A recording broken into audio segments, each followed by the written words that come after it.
महाभारत के भीष्म पितामह के बारे में कौन नहीं जानता होगा। करीब 58 दिनों तक मृत्युशैया पर लेटे रहने के बाद जब सूर्य उत्तरायण हो गया तब माघ माह की शुक्ल पक्ष की अष्टमी की तिथि को भीष्म पितामह ने अपना शरीर छोड़ा था और इसीलिए यह दिन उनका निर्वाण दिवस है।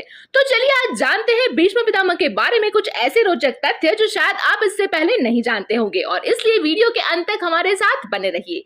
नंबर 1, राज प्रदीप हुए जिनके दूसरे पुत्र थे शांतनु। शांतनु ने गंगा से विवाह किया था जिससे देवव्रत का जन्म हुआ।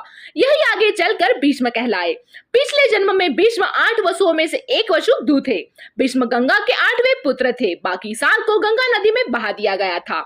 नंबर 2, गंगा के स्वर्ग चले जाने के बाद शांतनु को निषाद कन्या सत्यवती से प्रेम हो गया। वे उसके प्रेम में तड़पते थे। सत्यवती ने शांतनु से विवाह करने के लिए भीष्म के समक्ष अपने पुत्रों को ही हस्तिनापुर की गद्दी पर बैठने की शर्त रखी। तब भीष्म ने आजीवन ब्रह्मचारी रहने की प्रतिज्ञा की और सत्यवती को लेकर राजमहल आ गए।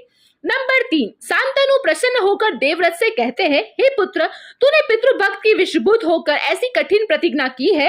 तेरी इस पितृभक्ति से मैं प्रसन्न होकर मैं तुझे वरदान देता हूँ कि तेरी मृत्यु तेरी इच्छा से होगी।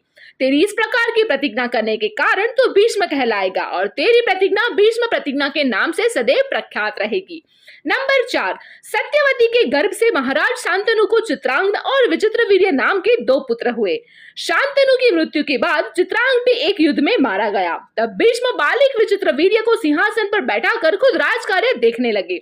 विचित्रवीर्य के युवा होने पर भीष्म ने बलपूर्वक काशीराज की 3 पुत्रियों का हरण कर लिया, लेकिन उसमें से एक बड़ी राजकुमारी अंबा को छोड़ दिया गया क्योंकि वह शाल्वराज को चाहती थी। अन्य दोनों अंबालिका और अंबिका का विवाह विचित्रवीर्य के साथ कर दिया गया। अंबा को जब शाल्वराज ने नहीं अपनाया तो उसने परशुराम से शिकायत की। परशुराम ने भीष्म से युद्ध किया लेकिन उसका कोई परिणाम नहीं निकला और अंत में अंबा ने आत्महत्या कर ली। बाद में अंबा शिखंडी के रूप में जन्मी और उसने भीष्म से बदला लिया। नंबर 5, विचित्रवीर्य के दोनों अंबालिका और अंबिका की कोई संतान नहीं हुई और वह भी चल बसा। एक बार फिर गद्दी खाली हो गई। सत्यवती शांतनु का वंश तो डूब गया और गंगा शांतनु के वंश के ब्रह्मचर्य की प्रतिज्ञा ले ली थी।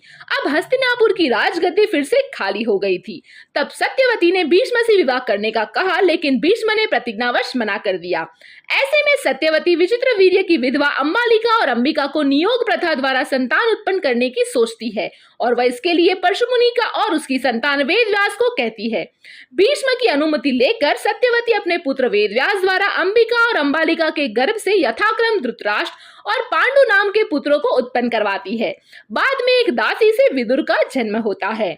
नंबर 6, महाभारत के युद्ध में भीष्म पितामह कौरवों की तरफ से सेनापति थे। कुरुक्षेत्र का युद्ध आरंभ होने पर प्रधानमंत्री सेनापति हैसियत से भीष्म ने 10 दिनों तक घोर युद्ध किया था।